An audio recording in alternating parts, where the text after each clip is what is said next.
you go. Somebody would have been concerned where I was placing stuff. Now like let's see. that, you know, My just to time, be able to my point it timing out. was perfect. The red light just went on. Okay, so let's come back into session now.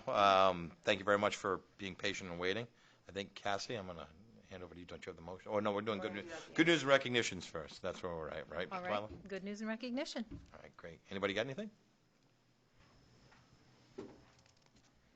Welcome back to business. School's in session. Yes, school's in session. Stop for the school buses, please. And good luck to all you teachers and administrators. You're gonna need it. All right. Anybody else? Next item, please. Public hearings. The first one, the bond question for municipal road construction and improvements for $1.5 million. Okay. So I will open the public hearing for that particular bond. Anybody in the gallery, feel free to step to the mic, podium, and just give us your name and where in Lisbon you reside. Come on down, Dot. Dorothy Fitzgerald, Lisbon Falls. Curious, wondering the $1.5 million road construction. I know we need it. I know that our roads are bad and need a lot. It kind of ties in with the new tax bills. I will comment on that later, but $1.5 million, I don't know, almost seems like the extra revenue from the new tax bills would cover this bond. I don't know if I'm right or wrong or how close I am, and I'm wondering how the water department $6 million bond, and I know the infrastructure is bad. It's been bad for years. Main Street, water, sewer lines especially, all the way down to Route 196 are horrible. Anyway, I'm wondering how it's going to affect our water bills. Can we have that one? That's in the next. Do you mind if we address that one when we talk Separately. about that a little bit later? We will absolutely bring that for you, Dot. Chair, may it be appropriate to actually have Randy come up and just do an overview of what the 1.5 is for? So that way In my mind, I knew I was going to call him up here. We're going to bring up the expert to explain why we need that 1.5 for that particular road. Randy, take it away. All right, Randy Sear, Public Works Director. Let's see. In a letter from Oliver Associates, she pretty much described it. The project scope would consist generally of the following. Mill off the existing pavement and have the contractor deliver to Public Works for future use. Excavate and remove approximately 18 inches of existing aggregate depending on its condition. The town may elect to stockpile this for future use and have the contractor dispose of it. Replace existing cross culverts and driveway culverts. A review of their current sizing and condition would occur during design. However, for the purpose of pricing, we have assumed use of 24-inch cross culverts and 15-inch driveway culverts. Install 12-inch of sub-base gravel aggregate and 6-inch of base gravel aggregate 28 feet wide. Install 4-inch of bituminous pavement 24 feet wide. Our preliminary opinion of the cost is 1.15, $1,150,000. The breakdown of the cost is provided below. Mobilization, $20,000. Traffic control, $25,000. 9,500 cubic yards of excavation is $237,500. 1,000 cubic yards of roadway aggregate subbase, $75,000. 300 lineal feet of drainage pipe, $15,000. 200 lineal feet of 24-inch drainage pipe, $13,000. 3,100 tons roadway pavement, $372,000. 200 tons for driveway pavement, that's $3,600. Loam and seed, $30,000, and striping, $2,000. Subtotal was $917,100. Design, $70,000. Inspection, $70,000, and then contingency and all that good stuff. So that's the breakdown. Chair, could you explain just where that would start and where it stopped and what road it's on, Randy, just so the people... That would start where our new pavement has stopped, which is Spruce Street, all the way to Cotton Road, which is the entrance to Beaver Park. And this is basically on Pine Woods Road. Pine Woods Road, yeah. Okay. Thank you, Randy. Yep. One more thing, Randy, if you don't mind. And I know this was mentioned, but I think it bears repeating. The reason that we're having to go to this extent on this particular road is because of the businesses that are in and around that area and have heavy-duty equipment that uses that road consistently. So over time, that's the reason why we can't do a traditional sort of repair on this road. It requires a little bit more extensive repair. Right. Right. If we were to just grind the existing hot top that's there and repave, we're looking at a cost of $800,000. But that doesn't cure the problem that underneath, back in the day when they designed that road, it was for just basically, car traffic to and from the park, the 2 mobile home parks we have out that way and residentials. With the pit being bought out by a larger, construction company, the amount of traffic with triaxle dump trucks as opposed to just wheelers or maybe just a single axle dump truck have increased to probably 20, 30 loads per day. These vehicles weigh anywhere from, registered weight would be up to 80,000 pounds. So the infrastructure underneath the road, we've seen it doing the sewer project. It's just round gravel. It's not anything that's crushed. It's nothing manufactured. So that gravel just kind of blows out underneath the weight, and which is where you get all your pavement breakdown on the edges of the roads. Right. So for us to just go through and grind, we'd probably get 5 years out of it, but then we spent $800,000 for nothing. So I was going to say, we'd be back in the same boat looking at Back in the same boat. Whereas if we make this repair, what would be the expectancy as far as life expectancy on this before we have to touch it again? Aside from regular maintenance. 15 years. Okay. 15 plus. Built right. Three times the. That's correct. And with proper maintenance, I'm That's sure we correct. could even probably. No, I'm not saying that we could, but if we have proper maintenance and we're on top of things as they start, and we have a good base foundation to work with, Right. it's more likely that we have a fighting chance to get extension out of that. But at least minimum 15 years. The 15 years, you'd probably be looking at just resurfacing at that point. Which is a whole heck of a lot less than A lot rebuilding. cheaper. I can do 2 miles of road for about $400,000 because that's what we're spending now, $475,000. Yep, that's our annual That's our annual. paving con. That's Yep. correct. Good. Yep. I think that's clear. I think Alan, you had something. Yep, looking at a 10-year bond on a 15-year life of the project. So that's why the payoff, it actually makes sense to be able to do it, to be able to be addressing rather than having the cost for $800,000 be a sunk cost and continually draining the hole. Gives us 5 years to plan for and prepare for the 15-year window, Yep. and prepare for that through a capital improvement plan. Randy? Yep, you're welcome. Thanks so much. Appreciate it. Yep. Dot, does that answer any and all your questions? I can answer one. The mill rate. Yeah. Okay. So the worst case scenario for the mill rate impact would be 23 cents. That's not factoring in any debt we may retire before our first payment on this 10-year bond would take effect. So we would borrow in the spring. Our first payment would be in November, which would be an interest payment, and then the following spring would be an interest and a principal payment.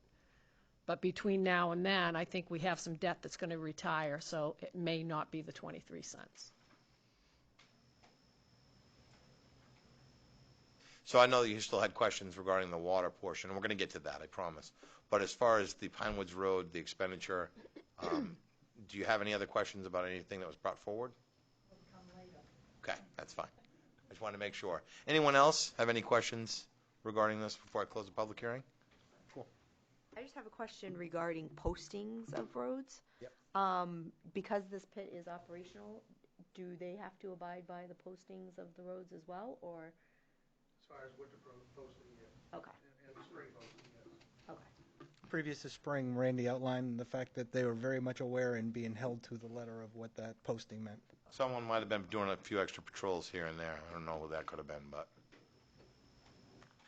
Anyone else? Seeing none, I'm going to go ahead and close the public hearing regarding that bond. Next item. Is the public hearing for the bond question for the Lisbon Water Department's infrastructure for $6 million? At this time, I'll open that public hearing. If anybody would like to speak regarding that Lisbon Water Department infrastructure bond for $6 million, please feel free to step to the mic and let us know.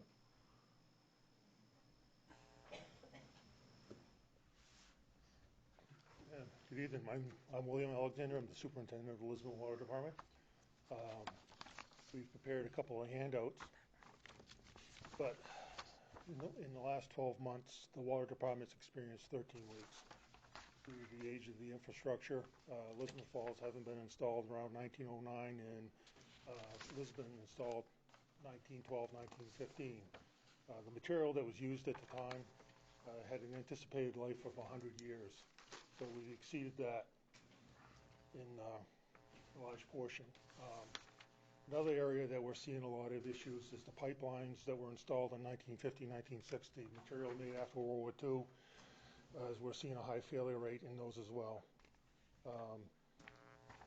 What's significant about these breaks, they're just not a circumferential crack, that they're actually blowing out holes in the water main. And for an example, that's what happened in the intersection of South Street and Main Street back in February.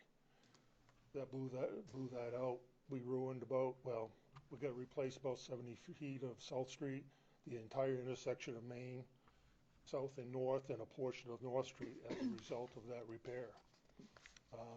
It's anticipated the cost for that one break are going to be close to $90,000 when it's all said and done. So these type of breaks are running.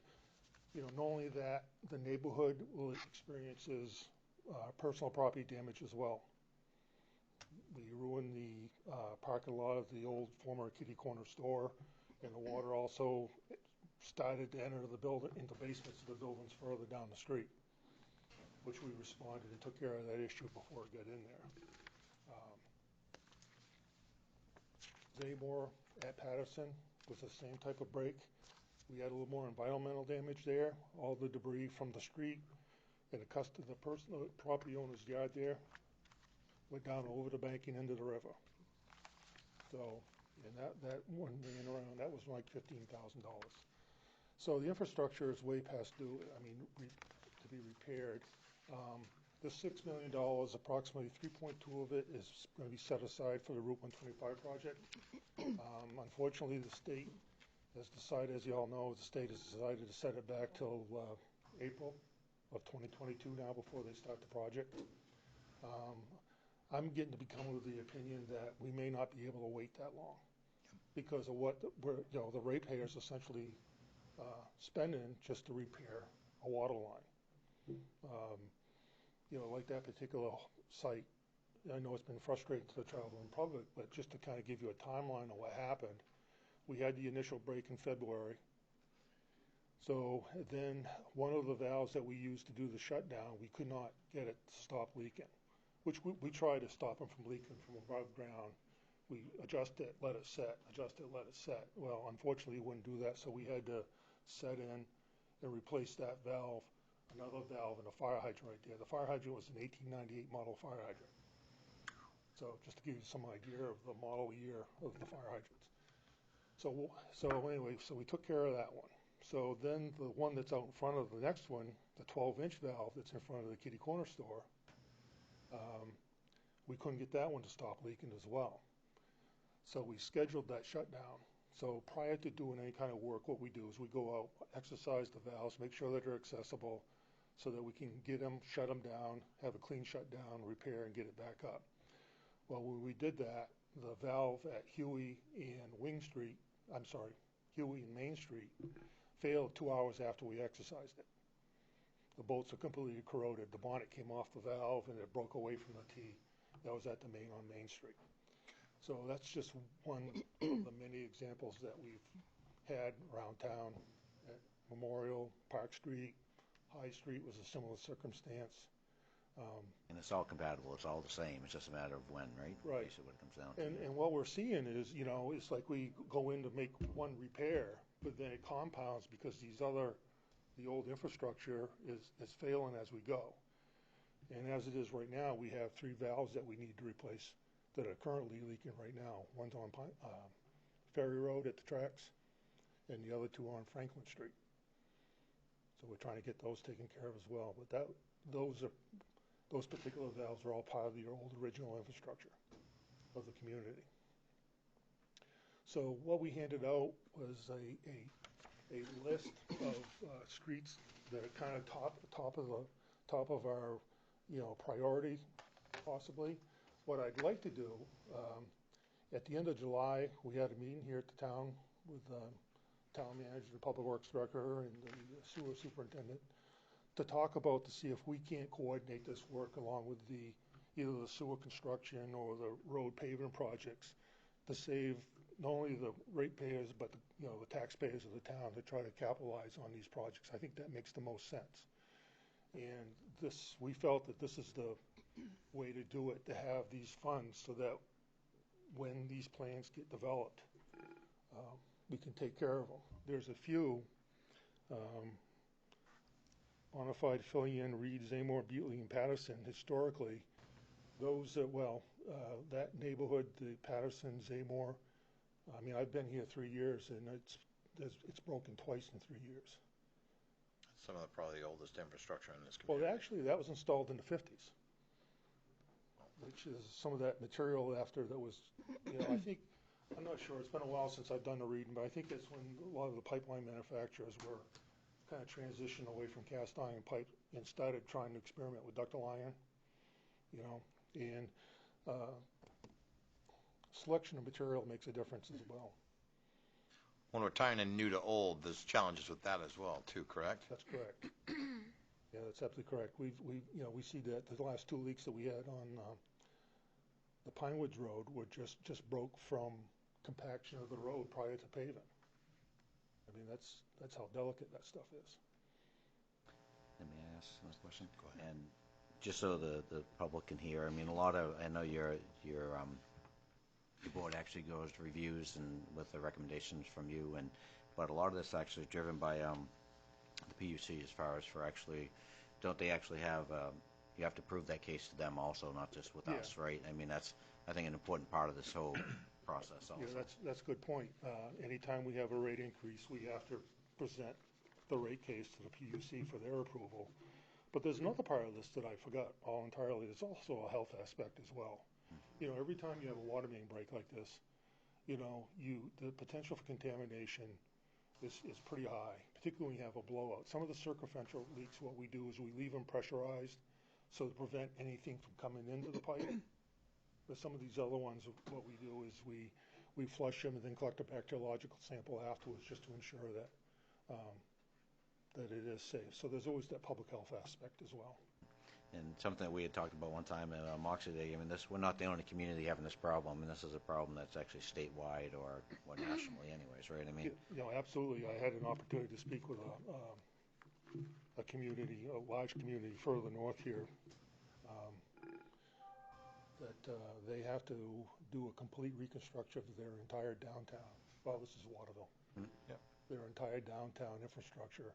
And the way that was installed, it was always done what at the time was considered the most economical way, in other ways through the back doors, across country and stuff like that.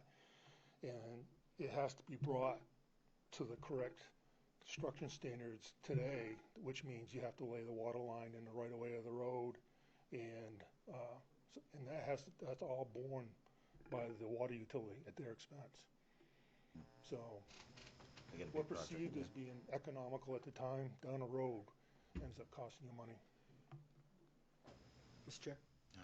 Is there anybody in attendance and then get a copy of what Bill's handing around that would like it? Just making sure everybody got it. Can we And secondly, can we make it for the public? just read my Put it mind? out on the web. Yeah, well, so it'll be, these handouts will be available for the viewing public and for anybody in the audience. These will be made available in digital form on the town website. So just check, we'll try to get it by tomorrow? Oh, yeah. That'd be okay. So by tomorrow, it should be available, has the breakdown of the bonds as well as the prioritized sections of roads that Mr. Alexander talked about. So if you have any questions, I'm sure that we'd be more than happy to talk to you about it. Dot, same question. Bill's a really good guy with the why. Did he address your why for the rate increase? Yeah, I understand that if there's a bond, then we gotta pay for it somehow. Correct. Absolutely. Fact of life. Yep, it is. So, there are 3 scenarios here. My hearing isn't that great, Okay. and the acoustics probably aren't that great. So, you've got 3 scenarios here, well, yeah, 2 scenarios. 1.5 million every 3 years, or 1 million every other year. Is there one that you favor, or will, is that going to be determined, I don't know how? Right, well, it have to be determined at the commissioners meeting. We'll have to talk about what, the 10-year, correct me if I'm wrong, could you please? The 10-year plan is essentially to minimize the amount of interest that we're gonna have to pay. You see down at the bottom, it calls it out what the amount is we're gonna have to pay over the term. Yeah. With the intention of being able to continue to do work ahead and to do these on a 10-year rotation, these projects. I know you've had 2 or 3 water over the winter and the spring, so. More than 2 or 3. Oh, we've had 13 in the last 12 months. Really, I heard about the lady that was in the bathtub in Liba. Oh, yes, yeah. Good news gets around. So I just want to say that. I just want to say that a little bit louder to make sure that everybody heard it. So we've had 13 breaks in the last 13 unplanned, unscheduled breaks in the last 12 months. Did I hear that right? Correct. Thank you. Yeah. I mean, just to give you an example, we had a service leak on the corner of School and Main Street a few weeks ago, and you could tell the type of the corporation and the service material was probably the original service that was put in when it was originally installed. Which could have gone back to as far as the early 1900s that you mentioned? Absolutely. Okay. So that's the first piece of that. And then along with each one of these breaks that happen, these unscheduled, unplanned, it's a more costly repair, and it presents a possible public safety hazard every time. Is that? Thank you. That's another thing. One of the things that because I keep track of all of our costs as we go. Right. And one of the things that it really calls out, for example, the leak that we had at Huey and Main Street was unplanned. It was an emergency. We were there for 13 hours. The customers without water probably for 8 or 9 hours as well. Compared to when we replaced the 12-inch valve, they were without water for 2 hours. And it was Huey and Main was 3 times the cost of replacing that valve in front of the former corner store there. Yeah. So, Perspective. You save a lot of money by planning your work or making these improvements rather than deal with and put a Band-Aid on it for the time being. I've got a lot of those stories about the infrastructure in town. Thank you. Yep. Anybody else with anything else? Anybody else want to follow that? Go right ahead. Tracy, you dare. Go right on. Thank you very much for your time this evening. I just have one question, Tracy from Lisbon. What I don't see on here for the potential improvement list is anything on Pine Woods Road. If we're opening that up for a potential bond, why is that not on the list? Because that street has to be evaluated, and I haven't had an opportunity to evaluate it yet. Is that something that would wind up being coordinated before a re-grinding and removals? I would like to think that, I know that, and I'll speak to this one, I know that we've gone to great lengths with the current road work that's happening. Yes, it's going to be finished soon, I promise.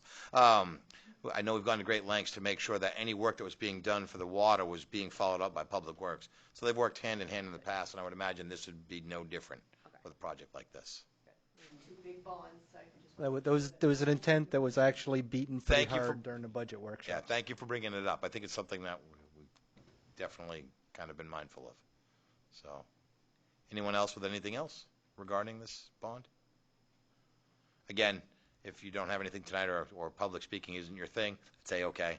This will be available online tomorrow for you to look at, and feel free to email us. I'm sure Mr. Alexander will be happy to answer your questions. Thanks very much. Let's move on to the next item. Okay. Which is audience participation and response for agenda items. So we'll open it up again. Any other agenda items on tonight's agenda? If you'd like to come up and address anything on there, feel free to step to the podium. Anyone? Seeing none? Consent agenda is next. Order 2019-167 to approve the municipal accounts payable and payroll warrants. Number 08152019 for $12,157.69. Number 8202019 for $859,181.15. 190829 for $143,857.24. 1908W3 for $14,813.47. 828-2019 for $11,681.24. 932-2019 for $462,246.13. School accounts payable and payroll warrants number 2002 for $100,838.70. Number 6 for $398.93. And 1009 for $264,147.11. 1010 for $10,431. And number 2003 for $568,827.02. The council meeting minutes of August 13, 2019, and to set a public hearing for the special entertainment permit for the Left Hand Club on September 17th. Make that motion. I'll second. All in favor? 5-0, order passed. Thank you. Next item. And next is council orders, resolutions, and ordinances. Order 2019-168 to award the bid for the police cruisers. Good evening, Mark Hagan, Chief of Police. Evening, Chief.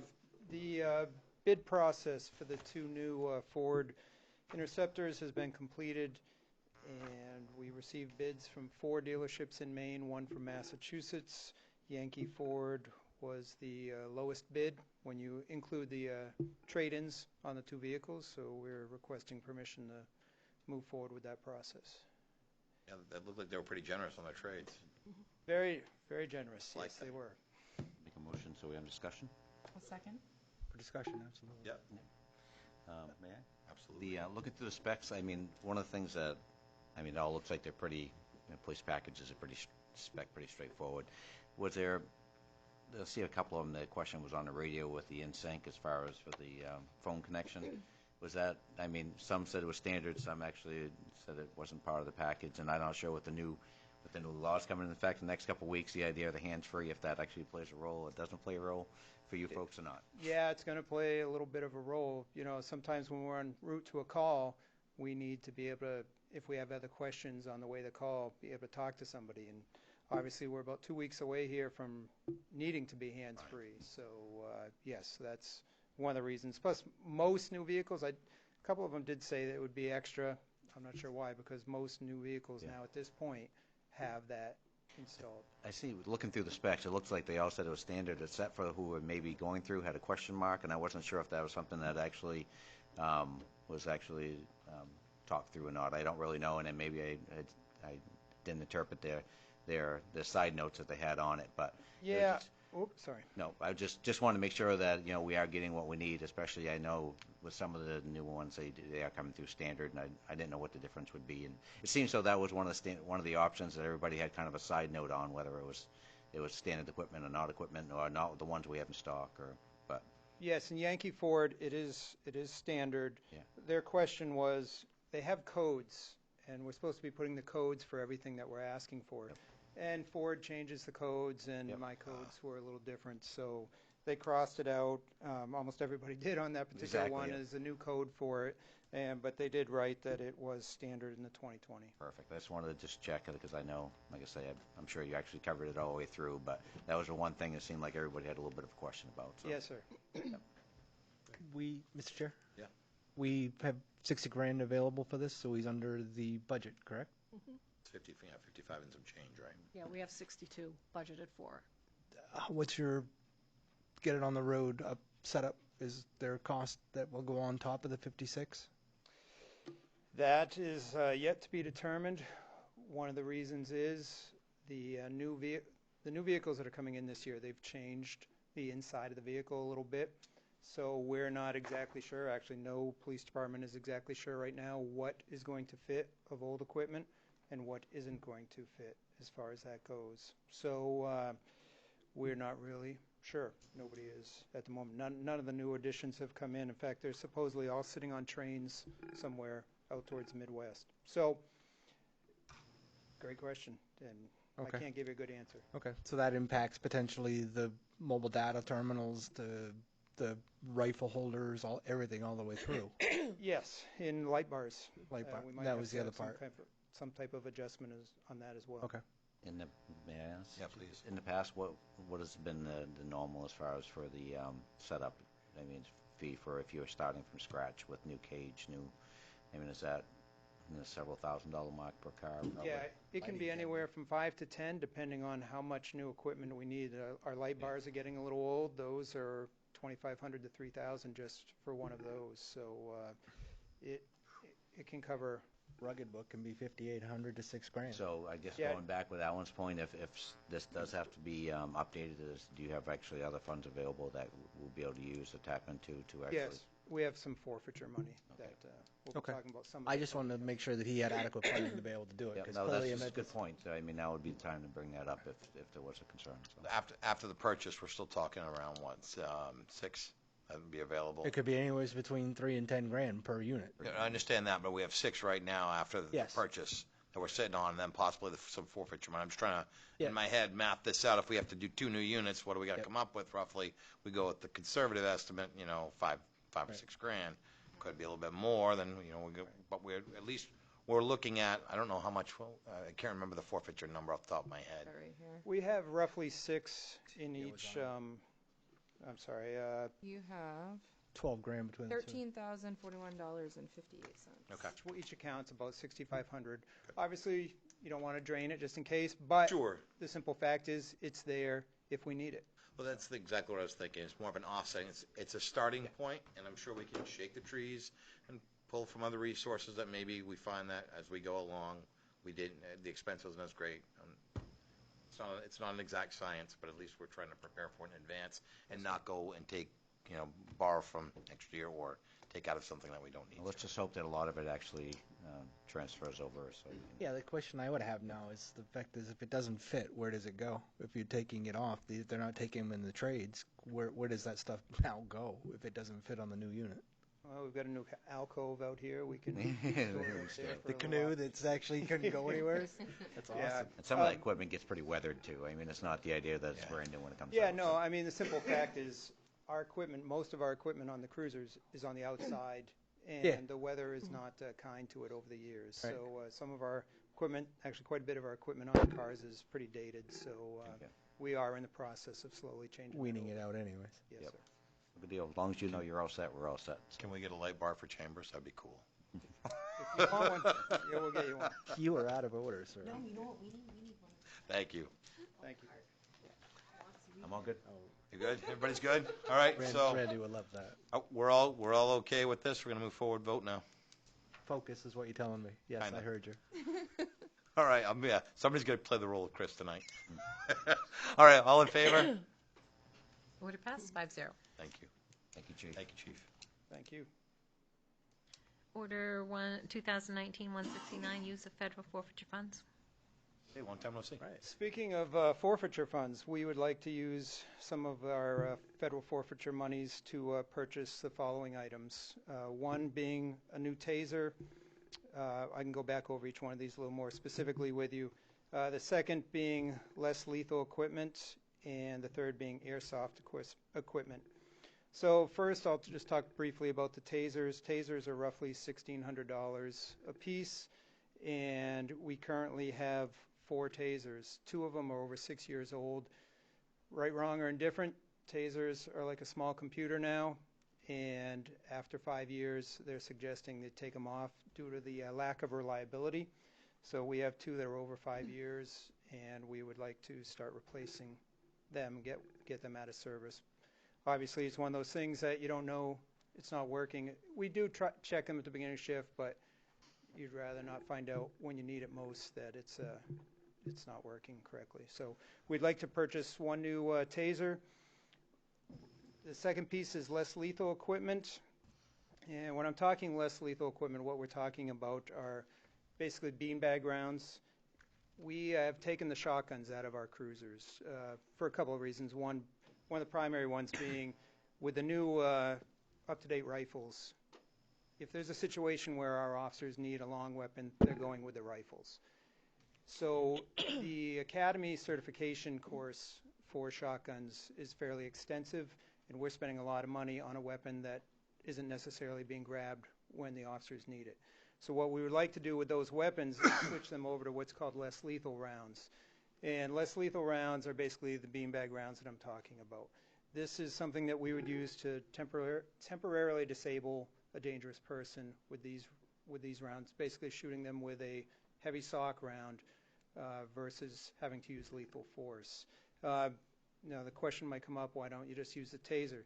Taser is good to up to 25 yards, and that's all weather dependent. For the most part, that's the biggest issue we run into here in Maine. During the winter, people have big jackets on. The taser's useless if somebody has big, heavy clothing on. Where it's not an issue with the sock rounds. They go up to 75 yards. So we're tripling the distance that we can effectively take somebody down momentarily, gives us enough time to move in, and again, potentially avoid using deadly force on somebody. You know, roughly 43 million people in the United States now have some type of mental illness. Over 1 in 4 police-involved shootings are generally involving somebody that's in some type of mental crisis. This just gives us another tool to be able to save a life.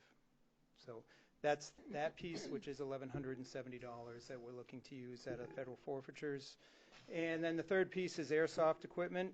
Airsoft equipment is just basically the most effective, cost-effective manner to conduct realistic training. Basically, with all the shootings that you may or may not have heard about all on the TV every single day, the most effective way to address that is through extensive training. Airsoft is the most effective way to do the training, and it's very cost effective. If you've heard of simunitions before, that's what all the police departments were using. And for 30 rounds, it was $30 to buy 30 rounds to do the training with. And they made marks on buildings when you used them in people's buildings, so they were less likely to let us use them. With the airsoft, we can buy 30 rounds for $1. So it's much more cost effective. It doesn't mark up buildings, walls, or anything along those lines.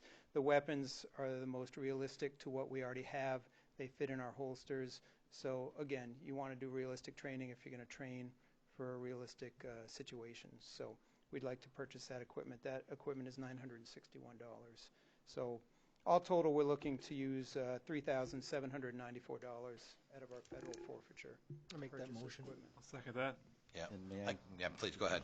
The chief now, as far as for the shotguns, for the retooling of shotguns, now is there specific training that you do in-house for those, or is that something? Sir, we're sending Sergeant McGee to the training in October, and it'll be the week before we do firearms. So the plan is send him to the training in October. The next week, he goes through the training with us, and everybody's up and running. So the training that's actually done in the academy for shotguns is not for non-lethal rounds, it's strictly for... There aren't a lot of agencies using the less lethal rounds in Maine right now. It's just a matter of cost and training. So something you'll be doing in-house once you actually have someone trained. That's Yes, good. sir. Thank you.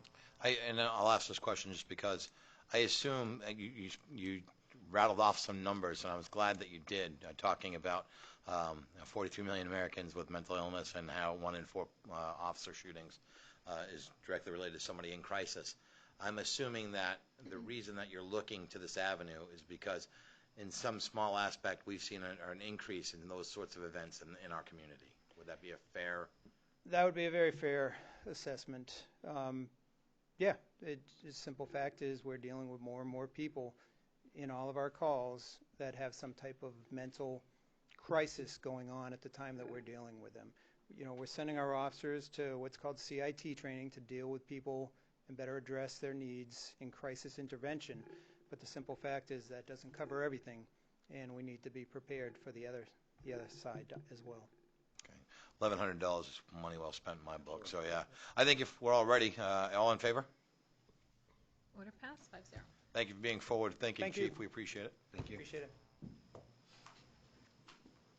Next time.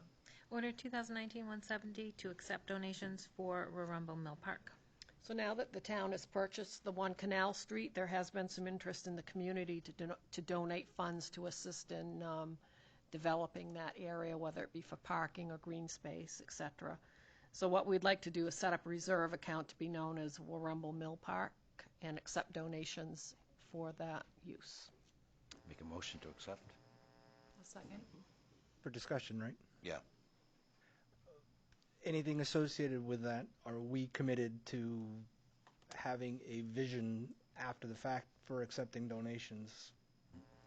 my question becomes is, at this point in time, everything that we've put towards this parcel was looking at being able to have a direct hand into what the redevelopment of that property is, not knowing what that vision is at this time.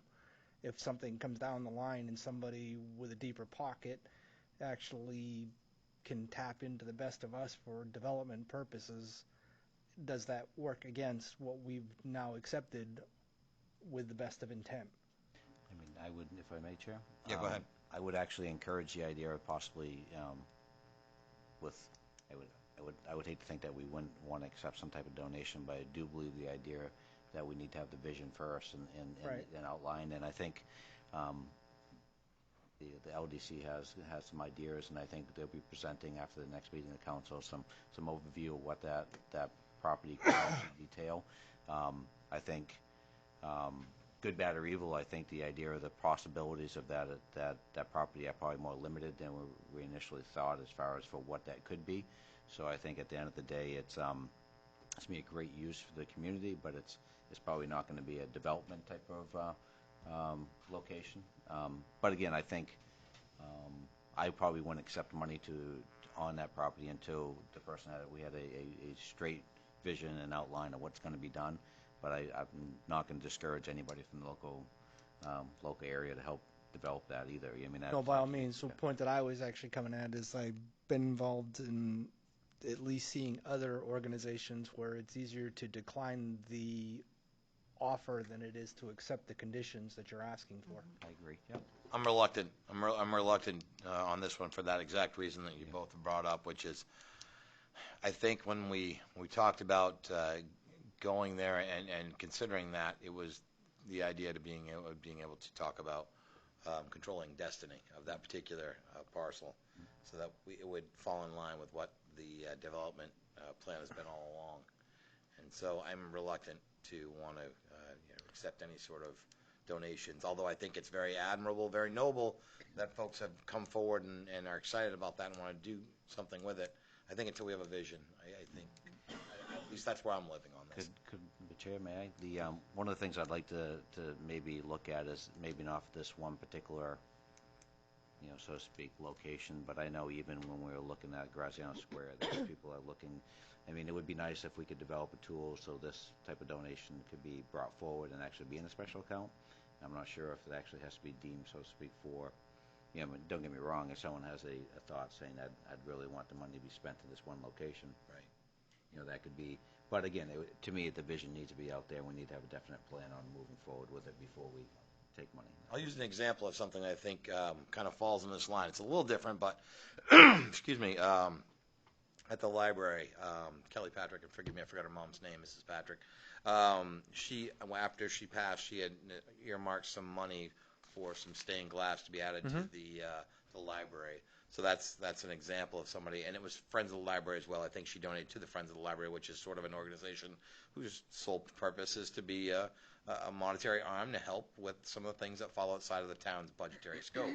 So I think that's probably, to your point, Fern, if we could look at a grand or a larger picture where it would be, here are the projects that we have going right now, and then if somebody wanted to earmark and donate towards a particular project after a vision's been developed, I don't know if that would be the more suitable way to go about this or not, but that would at least give somebody the ability to kind of focus and see the vision before they're just throwing money at what it could potentially be, and then come to find out it's not what they thought it was going to be, and then there's a whole lot of heartburn associated with that. I believe part of this, and I don't know for sure, but part of this was just more for the town to be able to work to actually have a mechanism where people could actually donate, right? I mean, right, there actually has to be something drafted together to actually allow, regardless where it was. Right now we don't have that tool.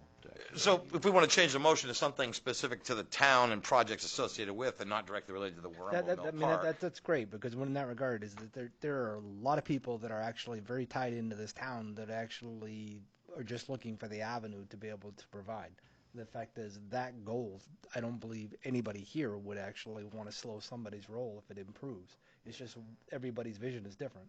You guys heard it from me specifically this spring, and the fact is with, the limited resources associated with that, putting up flags is personal to me. It may not be the same direction for somebody else. I Some- think That avenue was valid. Something like this too, as we're talking and identifying vision and scope of project work and stuff that's outside of the budget constraints of our town budget, that's when these things can partner and run adjacent to, and that could be a real opportunity, because as these monies grow, you can see, okay, we're doing this project, town's funding this, here are some of the other needs, here's the money that we have set aside in donations. Where can we get the best bang for the buck on which project right now? You know, that might be something to consider. Without binding the hands of a future council. Right. I mean, that is always something that comes up no matter who's sitting in these chairs. Right. What would that look like, Diane, as far as would that be an account or, I mean, how would that be? We don't really have anything in place right now to accept donations Or just, for parks or different projects, right? right. We'd have to figure out some sort of, uncharted territory, I guess, right? Well, the interest comes from some local contractors that wanted to help in developing the parking lot and some of the green space. That's pretty much all their donation was.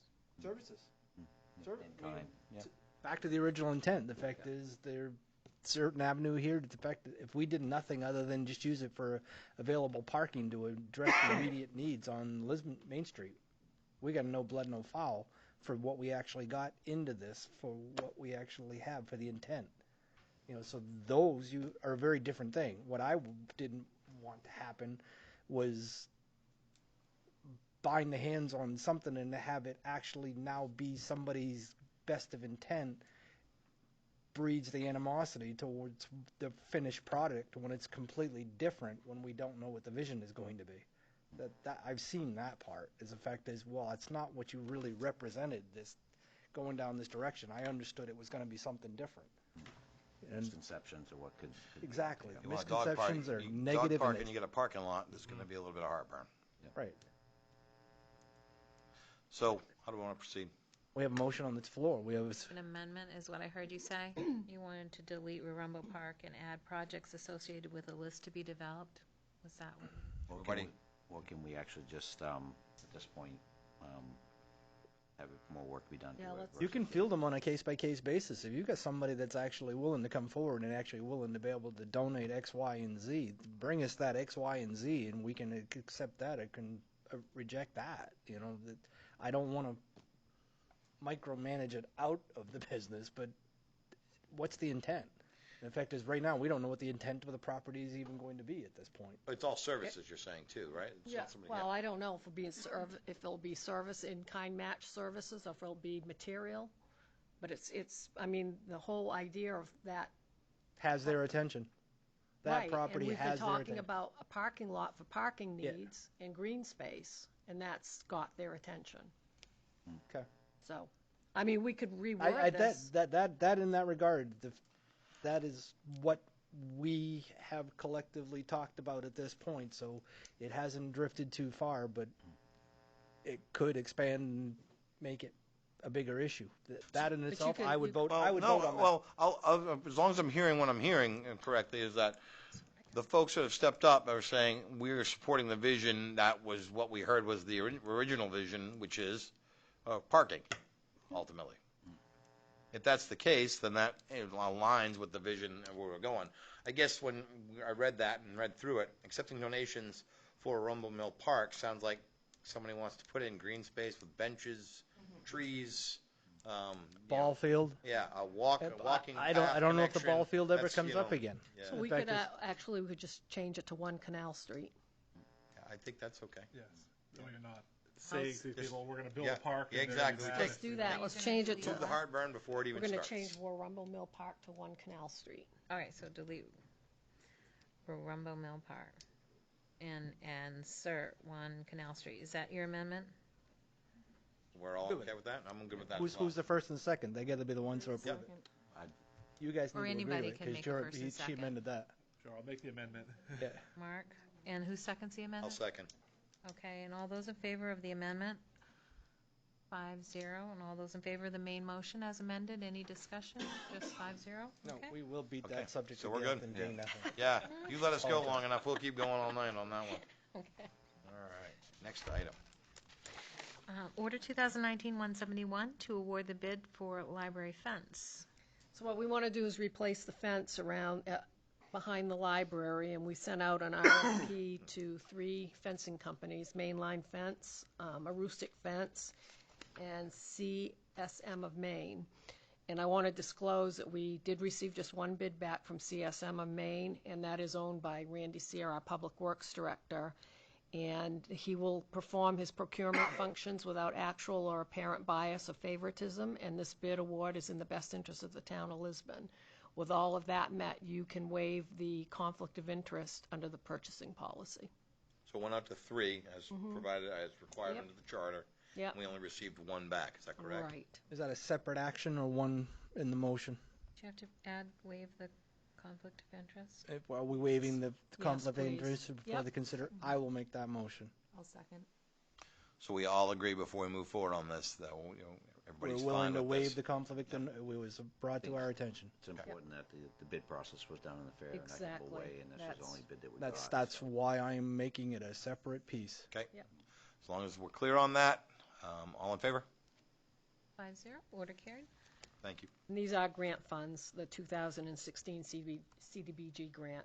We're using those funds, and the state's all on Okay board with with the that. process that I followed, and I've given them all the documentation they need for the So to file. put this in a nutshell then, it's all above board following town charter bid process specs, and it is grant money, so therefore it did come out of the taxpayer's pocket directly, indirectly from the That's a state probably, yes. Balance of the, besides, which CDBG funding? 196. Downtown infrastructure, Thank you. 2016 Thank you. downtown infrastructure. Current- We have to close that out in Right, December so it has a this year. sunset. We either Yeah. use it or it lapses. Right, so the remaining balance that we have left, I want to put that towards material for our parking, whether it be for the One Canal Street Or Union. Union Street. That's about all I have left I can spend. Okay. I don't want to lose Good. it, so I No, want to spend it, so we're I- gonna, I thank you for we'll going do to great another lengths. RFP and get some material and gravel or something. Awesome. And that fence at the library definitely does need to be replaced. It's pretty bad shape if you've seen it recently. Yeah. Good. Got some It's damage to gonna it. be, it's gonna look nice when it's done, the way we've planned it all out, so. Okay, now you need a motion to be able to accept the bid award. I you thought that making was that? all I would make together. that motion. Second it. Wasn't? Okay. All in favor? 5-0, order passed. Next item. Order 2019-172, Finance Committee discussion.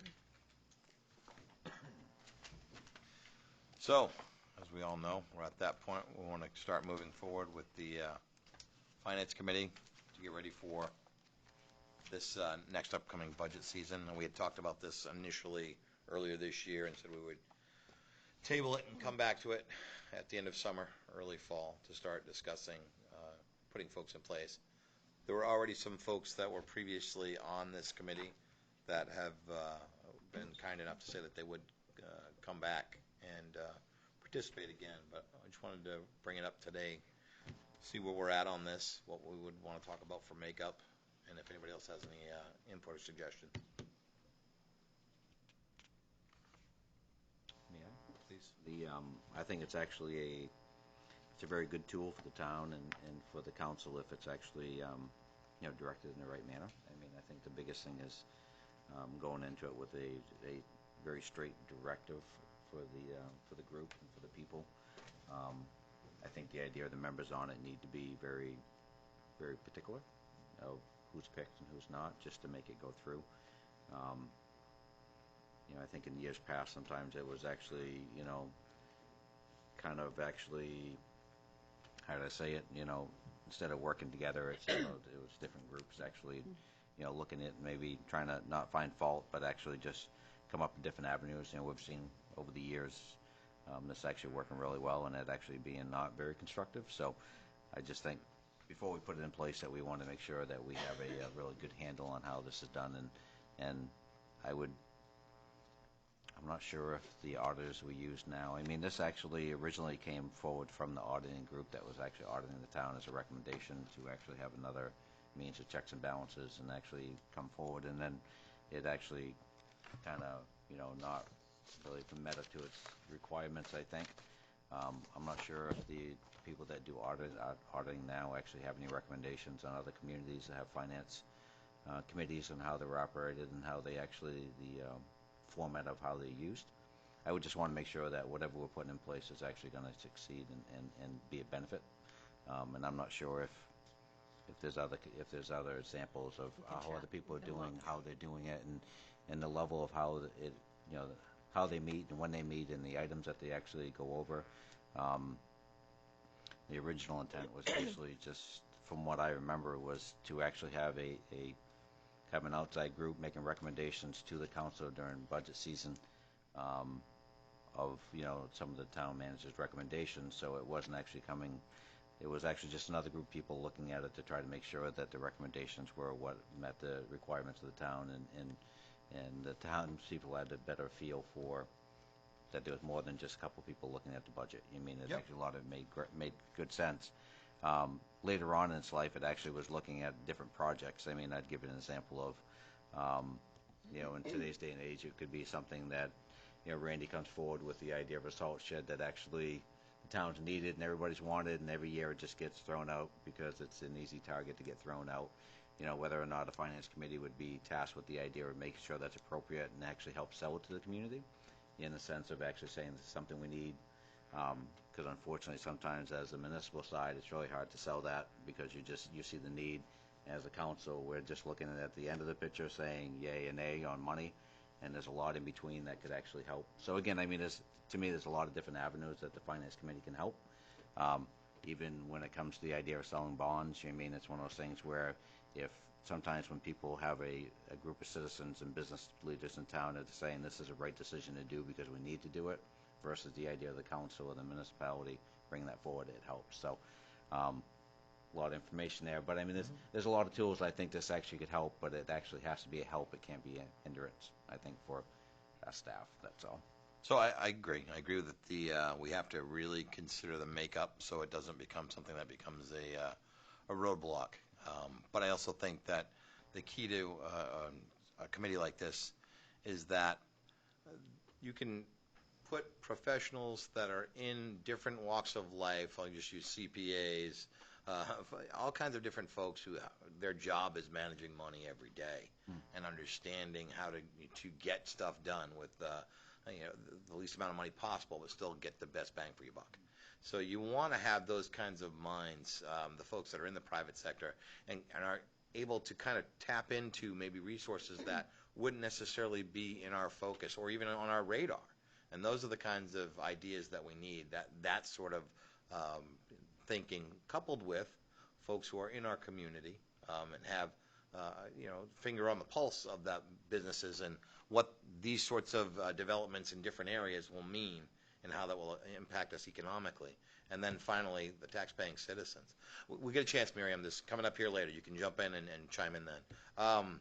But at the end of the day, I think really what it comes down to is, we want to make sure that we're using all the mechanisms. I am not the smartest guy in the room, and I want the folks that are, when it comes to money, advising the council. Then we're going to make the best decisions we can based off the information that we have.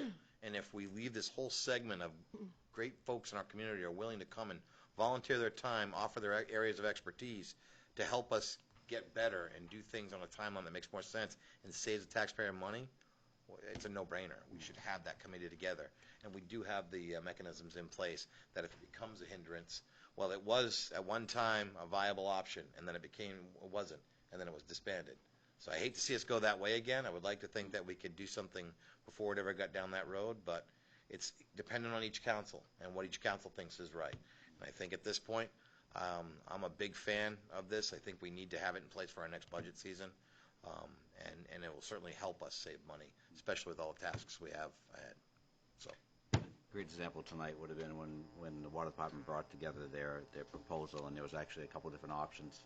It's nice to actually have a third-party group actually say, as a finance committee, we looked at this and we really recommend that we go with option A because this is the benefits. I mean, it just kind of puts that third level of understanding for the citizens to get a feel for it. That's all. I agree. Mr. Chair? Please. My concern with this as it's written is we have a committee that meets quarterly, which is 4 times a year, with the responsibilities that range from, as written, reviewing the monthly financial reports, investments, purchasing and internal control policies of the town and school department, and report to this both. Then you've got the budget, and then investment policies. And the one that I have heartburn with is school activity accounts.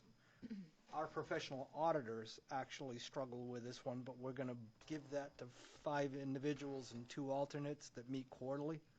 I think that one squarely stays with R.H. Smith or our outside auditors.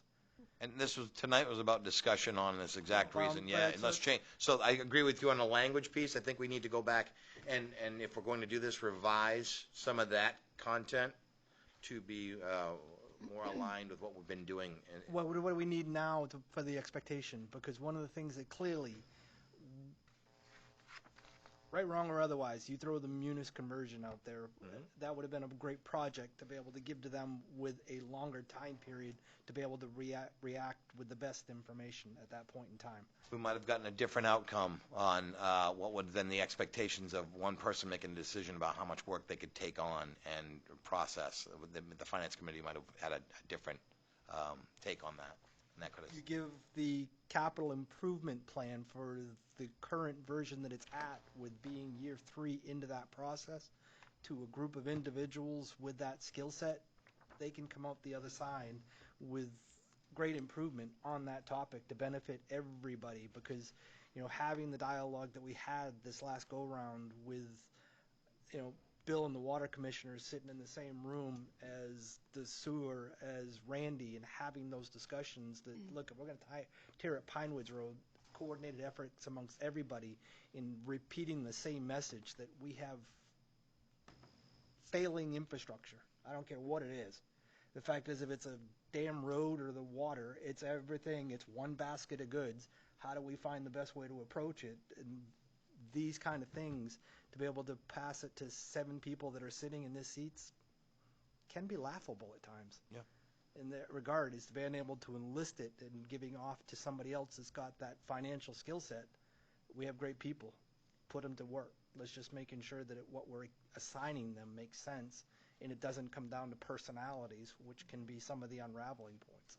So I think that's something that we bring to discussing framework again. Agreed. And so I think we can reset the framework Yep. to be more responsive to what the current needs are and what the focus and mission what we've envisioned for Finance Committee 2.0, for lack of a better description. Right. So let's talk about that and putting that together. So I think that we're at that point, Diane. I think we want to start trying to hammer out language and what that would look like.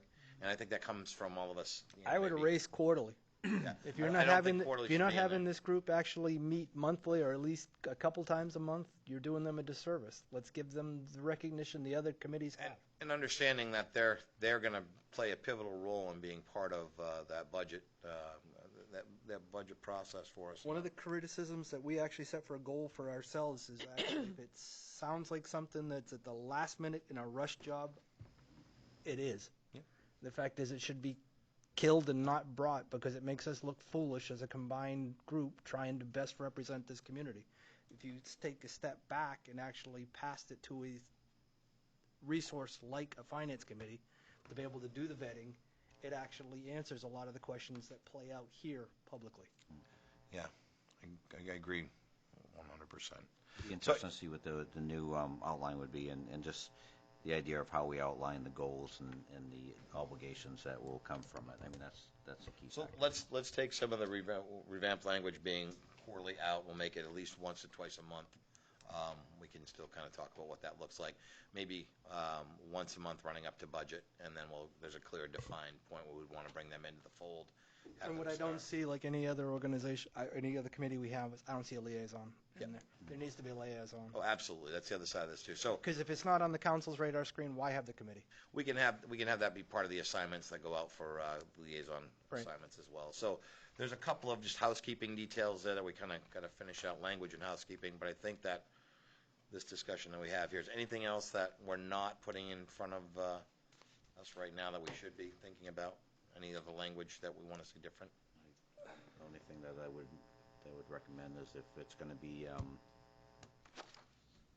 if it's actually going to pertain to the school finance also, which it We would need have to somebody be. representing from there. We Right. need someone representing from the school to actually give them. Do we want that to be part of that? Or just want to leave that in the auditor's hands?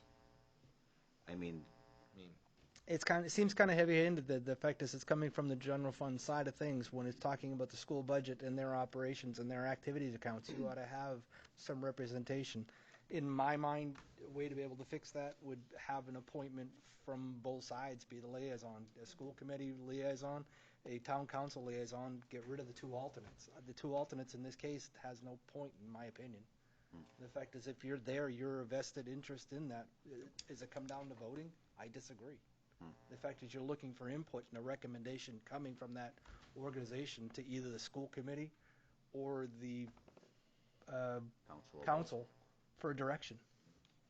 Let's leave it in its purest form. So language changes. Yeah. Assigning liaison, eliminating alternates. And anybody who knows me, I applaud you. I thank you for bringing this back, because this is something that's been on mind. But I'm finding a way to be able to let what was done settle, to actually bring it back, that we don't have the same issues that presented back when. How do we give it the ability to be able to succeed? The fact that I think that we're accomplishing great things with the LDC and all the other committees. I think that this is a resource for us to be able to tap into. Okay. Anything else?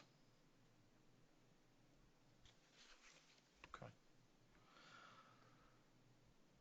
So let's get some language changes together. We'll all come back with what we think. Let's just try to draft an email, send it around. Everybody take a look and see what they see there on that. It'll look similar to what we see now, obviously with some revisions, and then we can bring it back to next meeting. And I'd like to hear from Diane too. You've done this too. I don't know how school activity accounts ended up in their hands in that regard. Is them running with it the best of intent, but when I know outside auditors struggle with doing those and reining those in, that shouldn't be brought to a committee to fail. Right. No, it should never have been in there. Yeah, I agree. okay. More so. Investments, you might want input, but if you're not hiring the effective finance director, why have the committee actually tell her to how to do investments? I think it's laughable. You're micromanaging now, doing the person's position. So we have some work to do. Yes, yes. But it's not broke. It's Nope. just No. improved. No, I'm That's why I would- more that's- encouraged than I was at the beginning of this conversation. Not that I wasn't and then, but Right. at least now we're starting to gut it a little bit in a good way. So I feel like we can get some progress in place so that this committee can be up and running in time for budget season, which is exactly the plan, and the reason why we're here right now. So good. Let's plan on, Diane, I know you want to get some input. Plan for next meeting, Yep. and we can talk if we need to. If something comes up that needs a little bit more time, we can always push it out. Okay. Yep. Maybe. Next item, thank you. Ordinance 2019-173, the bond question for municipal road construction and improvements for $1.5 million. First reading, right? This is a roll call vote for first reading. I'll make that motion. I'll second. Anyone? I think we've had a pretty good discussion I on think it. we're ready. You're ready? Okay. Counselor Colby? Yes. Counselor Lunt? Yes. Counselor Ward? Yes. Counselor LaRochelle? Yes. And Counselor Albert? Yes. 1, 2, 3, 4, 5 yeas, 0 nays. Order passed. And the next one is the ordinance 2019-174 for the bond question for the Lisbon Water Department's infrastructure for $6 million. First reading, roll call vote required. I'll make that motion. A second. Question on that, is there any reservations to be able to do that from any of the commissioners present tonight? This is your recommendation. This is what we do. Somebody speak. Everybody's nodding, saying yes, so I guess we're in good I'm shape. seeing nodding the All affirmative. three water I read commissioners that. are in All- attendance all nodding. All That's three good. are present, and I am getting the affirmative. That's That's what right. I needed That's to right. know. As a newer member,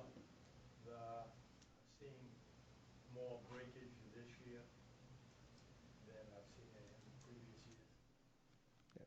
You know, with being on the council and working on the Sure. water department for the last Excuse me. years, it seems to be getting worse, so it's time.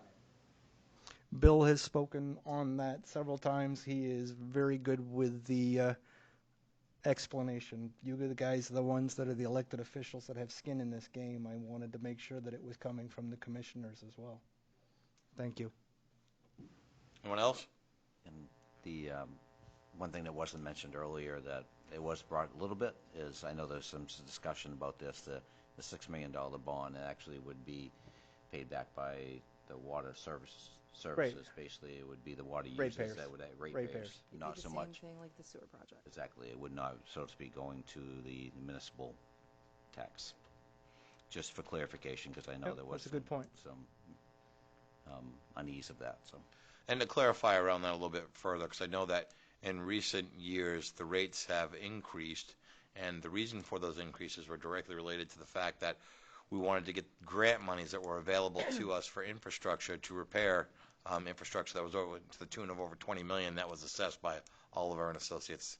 And I think that in order to get those grant monies, we had to adjust the rates accordingly in order to get that. So I know it seems like Sewer side. Yeah, Sewer side. sewer side. Excuse me. Hold that thought. I'm sorry. Sewer side. So Sewer I know side. it seems like it's coming from all angles with these rate increases, but ultimately we're addressing infrastructure needs on both sides of the house. And so it can feel like it's all one basket of goods, to Alan's point. And it is, but it is for two separate divisions of the water department. I think it's important to point that out so that people understand that the rates aren't all one combined piece. So It is the sewer department and the water department. exactly. We raise our rates accordingly. Understood.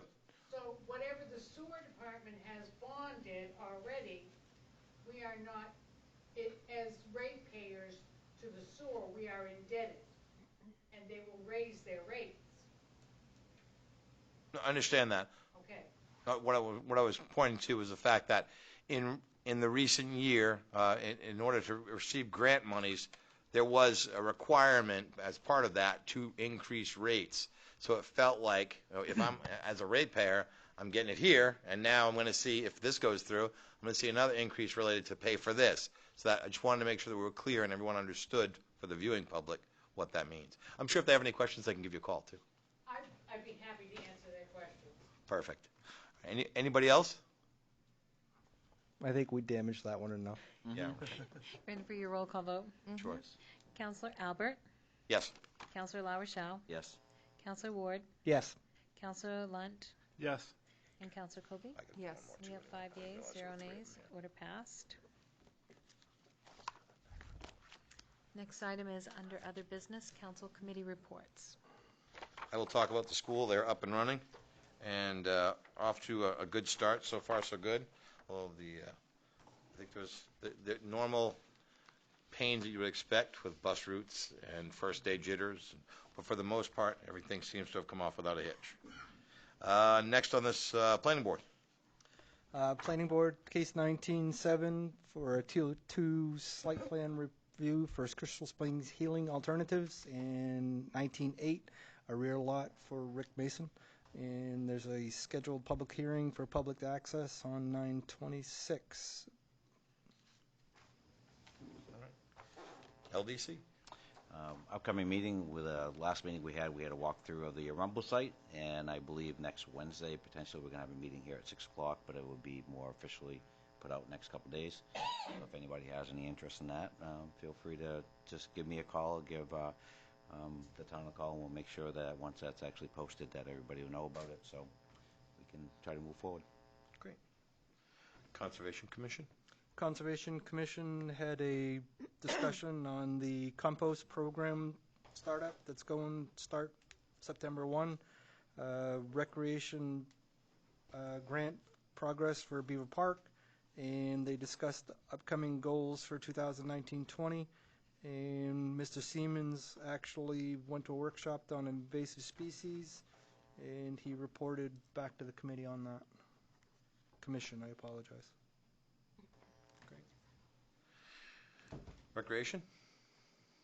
Yes. Just found out that we are semifinalists in the federal planning grant for Beaver Park.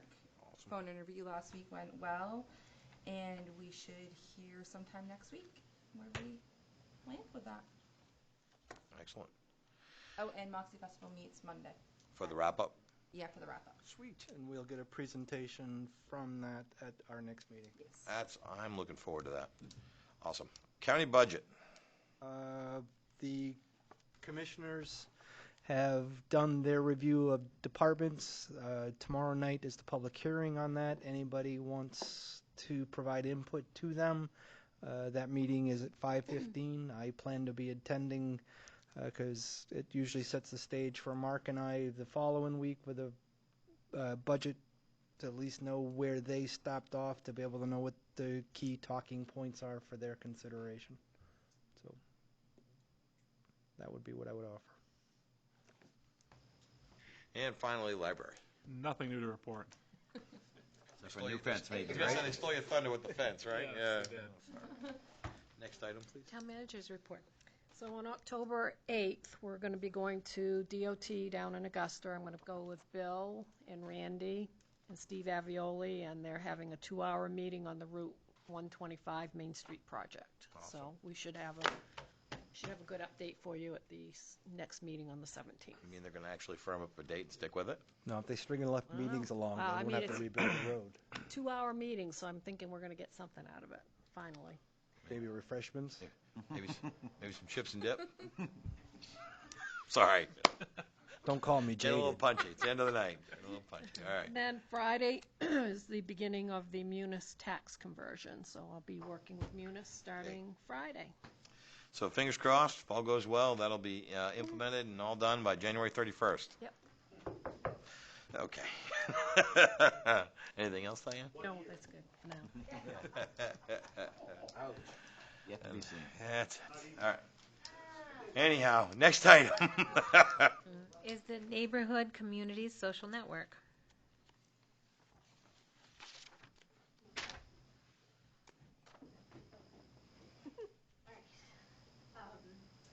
I wrote a memo. I don't know if you guys received a copy of We it, did. but my name is Melissa Carbajal. I'm Lisbon Falls, and I moved here about 3.5 years ago, and I received an email from Nextdoor.com, and Nextdoor.com is a website that kind of allows people to communicate within their neighborhood. I was welcomed by the website, and I was notified that I didn't have an existing neighborhood in the Lisbon Falls area, so I was invited to create one. So at which point I created a neighborhood, and I set the boundaries on the little website, and there are a couple other neighborhoods that were already created. Beaver Park, Main Street Corridor, Houston Park, and yes, the Main Street Corridor. And then there's also the neighboring towns of Topsom and Bowdoin and Durham. And so I kind of just latched onto that and started communicating with people. How it works essentially is I'm not familiar with a lot of people in the neighborhood. My kids are all grown. I don't participate in any organizations or volunteerism or anything along those lines quite yet. So this was a great opportunity to find commonalities and create circles in my neighborhood that I wasn't already aware of. And so just started posting things on there and getting feedback. Other neighborhoods were already more well established, and essentially how it works is they give me free postcards, and they will mail out, and I guess it's within a perimeter of where I live on Frost Hill Ave. And they will send out postcards, and they're more or less flyers that are sent out to encourage people to join. And it is a private, secured network. So it's not a Facebook post. You have to verify your address. And if they don't know who this person is, so say they just went to nextdoor.com and say, I live here, they send me a message as a team lead to verify who they are and their location. At which point, of course, I may not know them personally, but I will send them a message. I will possibly Facebook stalk them, try to find out where they're at and if they really do live in the neighborhood. Nextdoor.com gives us the opportunity to post like crime and safety, yard sales and freebies, and just general things. I say a couple months ago, there was a group that said, hey, let's start getting together for monthly kind of get-togethers and get to know your neighbors, because a lot of people were feeling the same way I was. I didn't have school-age children, didn't belong to a specific organization.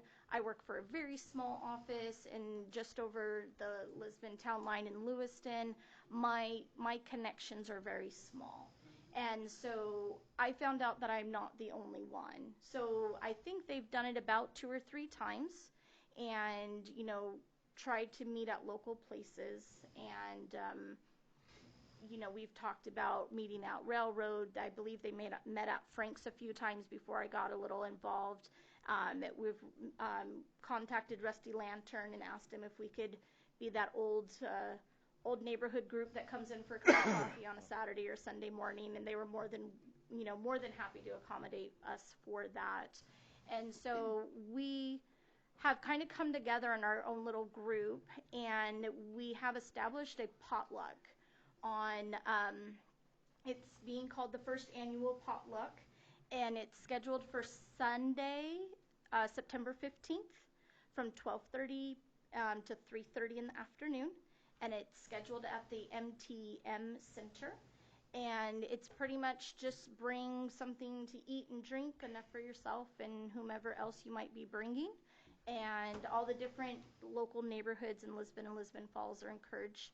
And we just wanted to invite not only the Lisbon town staff, but you guys as town council members and the town manager to come and stop by and say hi and kind of get to know a new set of neighbors that aren't necessarily currently active in a lot of different things in the local community. So, any questions for me? We can help you change that. Okay, sounds good. All right, did you have any other input you'd like to add? No, I think you did great. Okay, thank you. Thanks so much for coming out and giving us that. It was an education reading the email. I didn't know about, so I was glad to hear it again. I think it'll be great. All right, next item.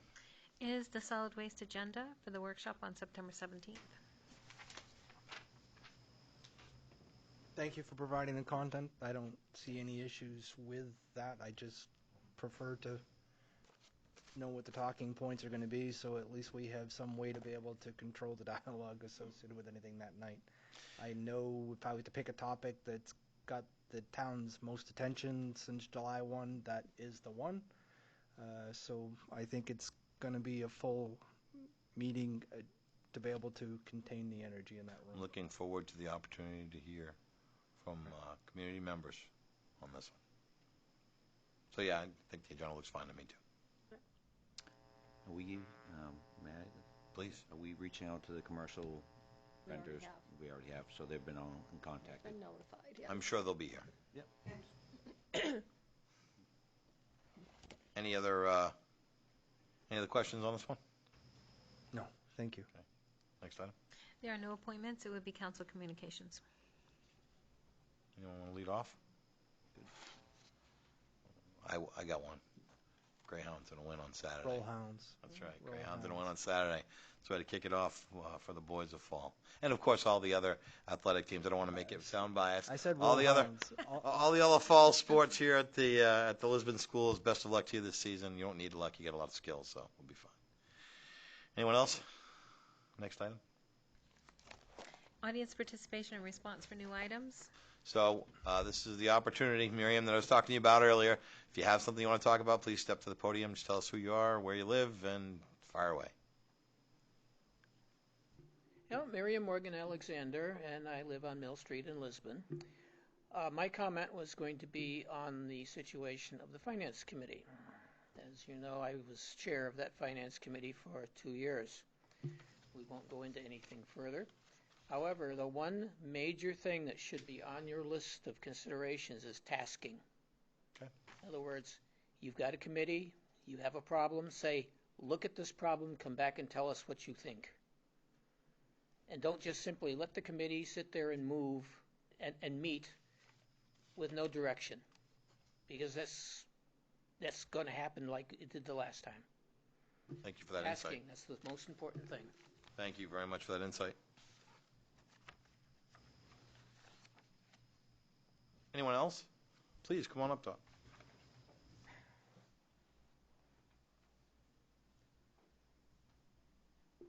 Dorothy Fitzgerald, School Street. I've got several things here. Let's see. We used to have, used to be a finance committee, used to be an advisory board. I used to attend all of the council meetings and the budget meetings. Larry Fillmore used to. We both stopped because why bother? Nobody listens anyway.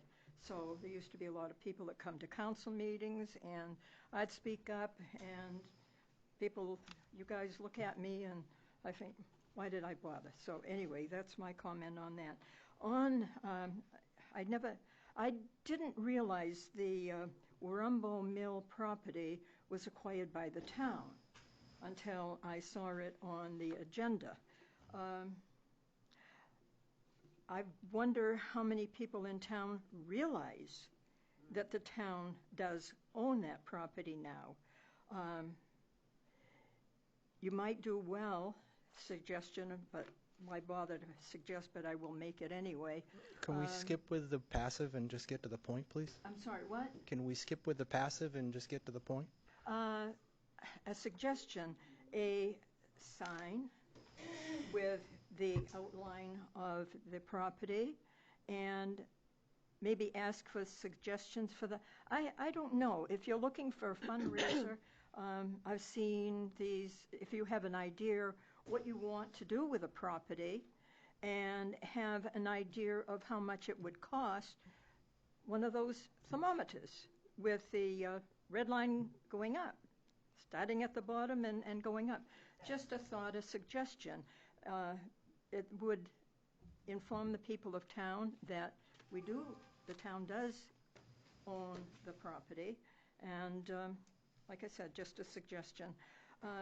What determines the mill rate? And the tax increases. I am truly surprised that the meeting room here is not full of people that were astounded about their new taxes.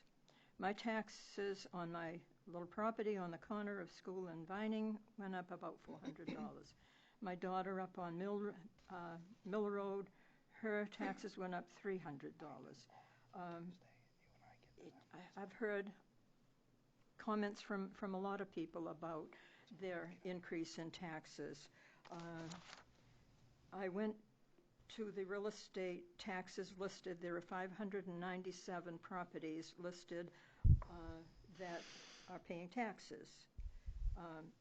At $250 a tax increase, that's almost $150,000. I know a lot of people, their taxes went up at least $500, so, and I know that everyone, some went up more, some went up less, but that's a lot of extra. I didn't see that the budget went up that much to warrant that much of a tax increase. Am I wrong? How much did the budget go up to? The tax increase was because she had to increase the values across the board on the residential. It wasn't because of the budget, it's because of raising the values across the board because of the sales. I understand that, but that is a lot of extra income for the town. Well, the mill rate went down. The mill rate went down $1.74. So there was a shift so in there's a burden shift. somewhat from the residential went up more than the commercial and industrial probably stayed flat. So they didn't get a tax increase at all. I understand all of that. You know, like I used to tell my grandson, I may be old, but I'm not stupid. At least I try not to be. I understand that the mill rate went down, but the taxes have gone up considerably for an awful lot of people. And a lot of people are struggling to pay taxes because of tariffs, groceries, and just about everything is going to go up. So did the budget go up, increase enough to warrant that much of an increase in income, tax income? I don't think It's you're not understanding. tax. It's not tax. What happened was your assessed value of your house had to be increased to coincide with what market value is. So the budget didn't go up. The mill rate went down. But you may have gotten a tax increase because of your assessed value. I understand that. So it has nothing to do with budget. They're independent of one another, Dot. I guess that's what we're trying to say. When you say, is there something in the budget side that to warrant that increase in tax? There are two separate entities here. The valuation of the home, which I know you said you understand, so I'm not trying to say that you're anything but bright, 'cause I think you're up here giving a lot of numbers, and that's fantastic. What we're trying to say, though, is that this is independent of this. The valuation of your home went up, and to speak to that a little bit further in detail, if I could, and correct me if I'm wrong, the reason that the valuation has to go up is that in order for the homestead exemptions that a good majority of our residents here get, if the valuations fall, and I'll let Diane speak to the exact numbers, outside of a certain range, then that can impact that homestead refund, for lack of a better term. So that's why the valuation has to be assessed. If we go back even farther, there was a point where we didn't do any consistent valuation increases, and then all of a sudden we all got a surprise one day when it went from haven't done it in 10 years to kapow, open that tax bill, and it's nice to not have to pay for 10 years, but it's all of a sudden it's a game changer. So we're not trying to do that anymore either. We're trying to be consistent in the approach on how we do this. I understand all of that. Mm-hmm. I understand why the valuation went up, but that is, and a slight decrease in the mill rate. There was not a flat budget. There was without a doubt there was an actually increase in expenses last year. So I'm sorry, what? There was an increase in our budget last year. So it wasn't like we're dealing with a flat how budget. How much of an increase? It was close to flat on the municipal side. I think it was 90 or some, not much, over the. About $10,000 yeah. on the municipal side. And when you factor in your revenue that's coming in. And I know the school department budget is also factored into Yep. the school increase was less than 4. Yeah, the school increase. There was a school increase, and one thing to keep in mind. Yes. I forget, it was under 4. One thing to keep in mind with the school increase is that they start in the hole immediately because of a cost shifting from the state level down to the local level. When it comes to retirement, the retirement pieces that used to be paid at the state level for all of the different folks at the school and their retirement plans, that used to be paid for by the state. The state cost shifted that down to the local level a while back, so the burden falls squarely on the taxpayers. And where do you think that comes out? Comes out usually in the form of income tax, property tax, excuse me, not income tax, property tax, whereas before it was income tax. So my advice on this one would be, if you are concerned about the local level taxes that you're paying, ask your state representatives and the folks in Augusta why they keep shifting costs down to the local level, where they expect the seniors that they talk about all the time that we need to protect. Why do they keep shifting that burden down to the local level? Well, we don't have the resources to do it. I'm not coming at you with this. I'm just trying to say this is something that is passionate to me. My mother turns 82 this year, so I know how hard it is to watch folks struggle. Trust me, when I have a question or a comment, I call my state and local representatives and senators. That's great, because I think that's really where the question should be. When it comes to this stuff. There's a lot of things that the state mandates that we have to do, and they're the ones that are supposed to be funding it, and instead they shift it down to us. Those are things that are beyond our control. I understand that all as well. Okay, I'll let that go for now. I still think that the extra real estate taxes that were assessed to us were a little excessive. I had and police chief knows about this, a horrifying experience Saturday evening around 6 p.m. My son and grandson are working on the Vining Street porch, needs a lot of work. So my granddaughter and I were out there, sitting out there in sidewalk superintendents. Two of my great-grandsons were visiting as well, an 8-year-old and an 11-year-old. We have new neighbors on the other side of Vining Street, corner of School and Vining Street, and they have a young boy about my grandson's age. Well, the kids were back and forth, but they would cross on the crosswalk, walking or with bicycles all the time, back and forth. Well, around 6, I don't know where, if a lot of people in town probably doesn't know where Vining Street is. Vining Street runs between South Street, off in Maine, and School Street. There are about 4 streets. There's Addison, Berry Avenue, Vining, and Pleasant Street. And these are all fairly short streets.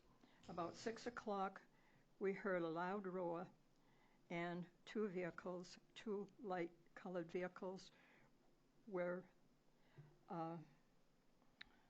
what's the word that I want? Drag racing. Drag racing down School Street.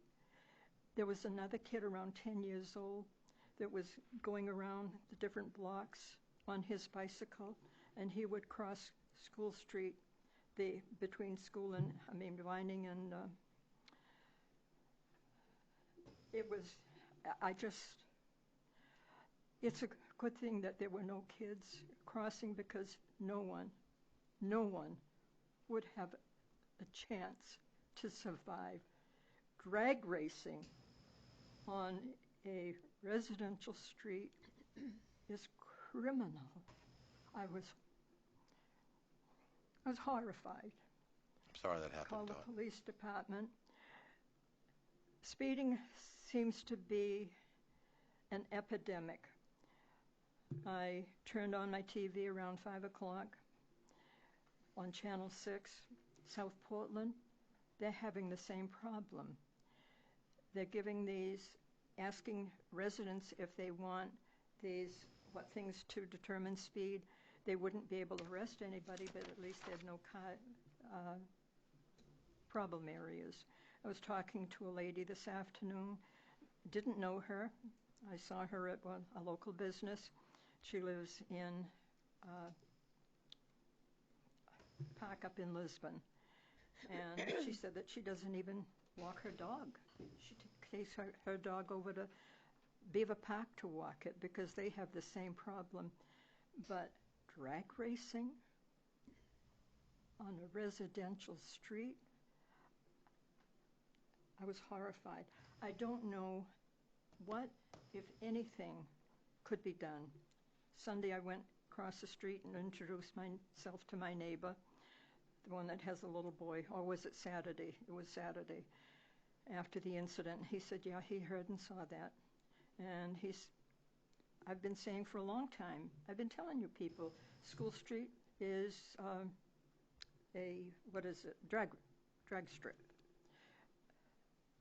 The MTM Center is at the other end of School Street. And I know School Street is not the only street that has a problem. Anyway, my neighbor jokingly, maybe not so jokingly, said that he was thinking about getting one of those green signs, the little ones with the kid with a whatever sign on it. There's one in front of the MTM Center.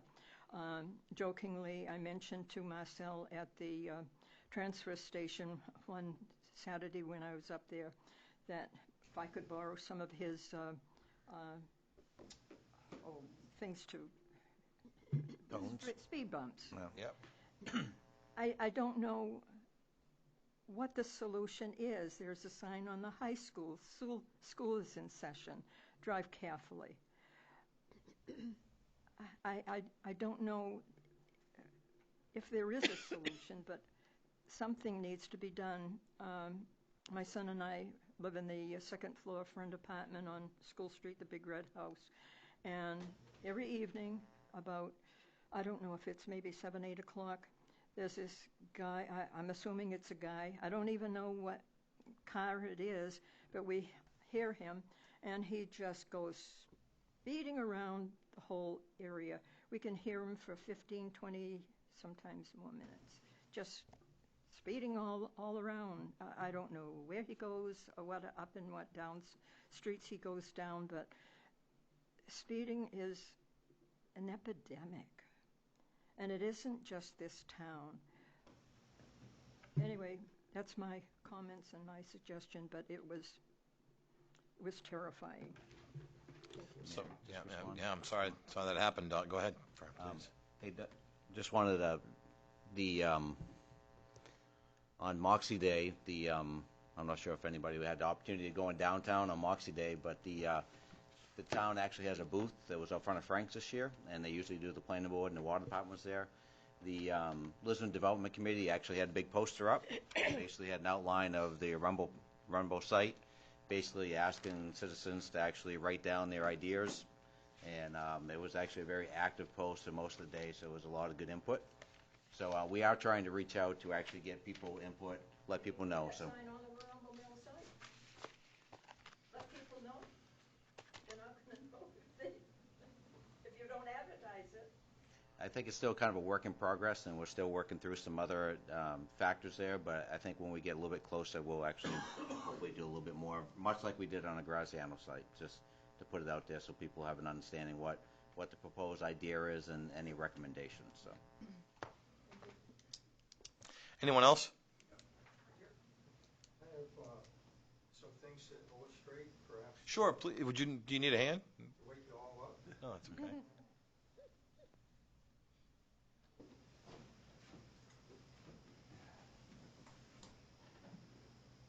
Somebody saw this as they came in and said, "Oh, a terrarium." I see the red, white, and blue fish in Bobber. Did you all get the 2 pages that I gave Diane? Yes. Kicking the can down the river? Mm-hmm. All right. And the new one, the handwritten one? Yes. Yes. Good. I bring you good news for some of us. My name is Webb Brower, Webster Brower, and I live behind the Napa place on Crest Avenue. The news is the dam is down. It's fini. The dam is history, and I'm talking about the Mill Street dam. And I know that the council has discussed that dam with the DEP in the past, and I know at least 2 meetings ago, and I wasn't aware of it. I'm in a butter to the river. It marks the back boundary of our yard. And what I was concerned about in the discussion that was in the Sun Journal was not so much the issue of the dam coming down, the physical effort, but what are the consequences of the dam coming down, and not the consequences in the form of the absence of discussion. There didn't seem to be an understanding. We have 2 dams, Mill Street, Farwell Dam, but there's a river in between. And that river, in years past, a century ago, resembled the river that starts down at the basin. And it's a beautiful river down there. The river extending above the Mill Street can also be a wonderful place. We have here in the town an asset, not just the dams that are coming down and the possibility of fish coming up the river, but we have an asset that we can be proud of, that needs to be protected, and can possibly be developed with some creative minds. We have perhaps not in the midsection where the river is, but on either end in the absence of those dams. The DEP, in the article that I read in the Sun Journal, which alerted me to what was going on, they seem to say our responsibility is taking down the dam, period. anything else that arises, that's your concern. And I'd like to share what some of those concerns are. And so I have brought a little bit of. Okay. So I brought a little bit of show and tell today. Exhibit A, or the first exhibit. Here's a can of motor oil. Now, I was on the bridge on Mill Street not too long ago, today, well, at 12 noon. And there were two people watching the water flow freely downstream. And I went over, and they were a man and a woman from DEP. And as I was talking with them, I noticed the sheen of oil on the river. And they looked down, and they saw it too. And I said, "Are you aware of where that's coming from?" It's coming from the parking lot area of the Farwell Dam. And before we arrived here in Lisbon about 8 years ago, there was an oil spill, perhaps in the development of that housing complex or the parking lot. And the oil has been leaching into the river, which I think some of you are aware of. People have come in to evaluate that. They built sort of a coffer buoys that would soak up any water that came off of that parking lot area, especially on hot days in the summer. And there were other people too that, and another issue, monitoring the perhaps asbestos released from dry linoleum. But the oil, I noticed it the other day as I went down to about the 30-foot stretch of river that we have in back of our house. And I noticed a sheen of oil. And it never occurred to me, I never dreamed that standing on the bridge on Mill Street that I would see oil coming down. Now, the DEP, or apparently years ago, said, "We'll take care of it." Well, it hasn't been taken care of. And this is a problem that is affecting the entire stretch. Maybe nothing can really be done. I don't know if the parking lot needs to be dug up, if the soil needs to be carted away. But we have some problems, and you all know about the linoleum. People have talked about the asbestos, and they've talked about the mercury. But there are other contaminants in the river. And I have some show and tell here that I'd like to kind of spark your memory. And what I'm sharing is sort of an elaboration of what you have in print, what you have in your hands that I've handed out. Now, they want to have fish going up the river. I don't think the fish ingesting oil is very good for the fish, for the alewives. I think the people, the salmon group and other people, someone from the State Fisheries Department was down there on the bridge at the same time looking at the oil. I don't know if they're aware of that. Maybe they thought it had already been taken care of. There's been dumping over the years. I go down the river in my canoe, and I find auto parts. This is a modern auto part, but I'm finding spoked wheels from cars that were built in the 1920s and 30s in the river. Today, walking along the edge of the river down to Meadowbrook, which is a little bit opposite shore from Barker Brook, smaller water flow. But walking down there along the shore, I could see tires that were not visible before. The river's coming down. So things that were out of sight and out of mind are becoming visible.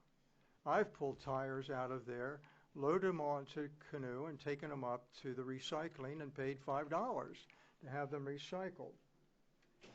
Now, an ironic, I mentioned in what I wrote, beavers.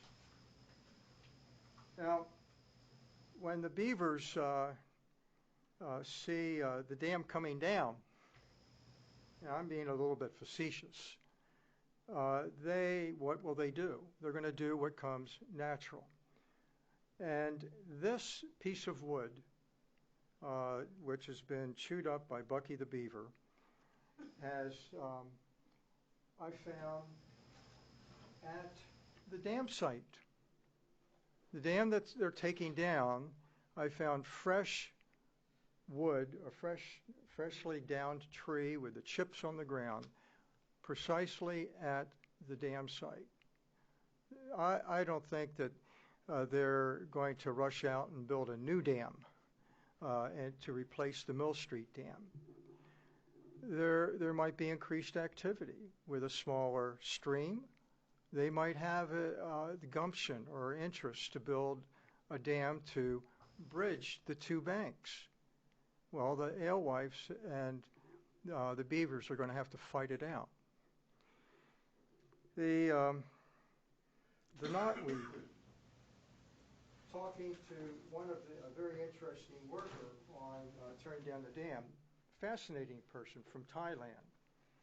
He loves fishing. He knows more about fishing and hunting and the outdoors than I do. And I mentioned the knotweed. Now, the knotweed grows this high. If you go down through the Miller Trail in Miller Park, you'll see this getting established. It grows so densely that it crowds out the sunlight from native plants, and it creates thickets, groves of this that are impenetrable. But going back to this person from Thailand, he said, "Oh, that's not a problem. Knotweed is delicious, delicious." Well, early in the springtime, when the shoots are soft and tender, they're not so delicious now. And I don't think too many people around here will see this as something for the business development of the community to go out and market down at Hannaford's. I mentioned in what I wrote glass. Well, here we have some glass. Beautiful bottle. You know, people collect bottles. They pay big money for, I found an old Moxie bottle. I found a bottle for sarsaparilla. But what do kids do when they have a BB gun or a pellet gun, or they have some rocks handy? They break the glass. They break these bottles. And you can go down the river, the small stretch of river, and find out where people would discard their residential trash in the river. One of those spots is behind the parking lot at the dam area. There are other places. This glass is now, every time the water rises and cleans off the bank a little bit, you can see glass emerging from the mud. You can see the glass up by the Farwell Mill. I've picked up buckets of glass up there because I've seen children from that residence playing in the rocks. It's a wonderful place to play. The waterfall and go out there and wade in the water. But they're out there in their bare feet. And that brings up another, if glass is on the surface, you can pick it up. You can avoid it. But we have banks that are made of mud all the way down from one mill to the next. and kids love to play in mud. Kids who live in those houses, the many kids up at the Farwell Mill area. And as we create an attractive area that begins at the base, in the basin where the river enters the Androscoggin, you have families coming up the river. And when they come to the mill site with all these rocks to play on, and they come above the dam area, and they go walk in the mud along the shore, well, they'll encounter mud like this. And you can't see the glass. You can't see the nails and other rusty things that are underneath the surface. And lastly, do you recognize this? Well, when they tore down the Berlin Wall, people ran around and collect souvenirs of the wall. Well, you can go down there and collect souvenirs for the dam. Standing on the bridge, looking up, I don't know what direction it is, but that steep bank that comes down off of the trail, what did the DEP have the contractor do, or what did the contractor do on his own? He took loads of dam debris and put it at the base of that hillside. Children with their families will be coming up that trail. And then when they see those rocks down below, clear, wonderful places where they can get crayfish and tadpoles and other little creatures, they're going to encounter this barrier, which is approximately 4 foot high and maybe 100 foot long. Now the DEP, when I read the article in the Sun Journal, they said, well, we're going to dispose of the debris from the dam. Well, I thought they were going to cart it out of town somewhere, or maybe there's a landfill that the town has, or that they have that they pay a fee to dump stuff in. No, they dumped it on that hillside. I asked the person from the DEP, well, when I noticed it, what's going to happen to that? Are you going to cart it away? Are you going to cap it? Are you going to put something over it? Because children playing on this material and the other rocks, the small rocks, the big rocks, they're sharp. They're not the well-worn smooth rocks that the kids climb over in the streams. So this is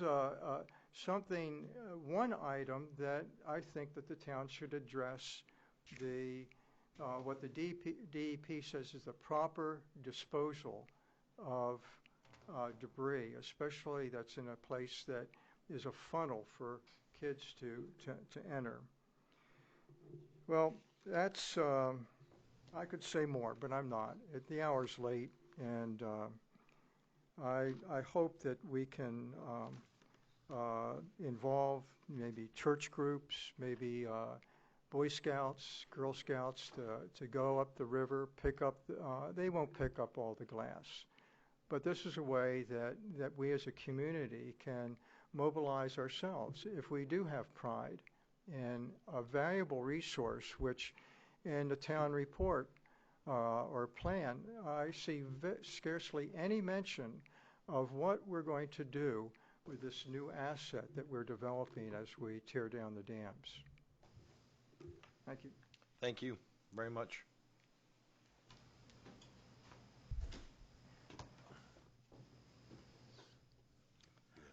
The point that I would make, the fact that DEP's concern here was not the removal of the dam, it was the actual cleanup and dredging of the material ahead of the dam. Right. The other piece of the dialogue was the group that actually paid for the removal of the dam that was represented at the last meeting.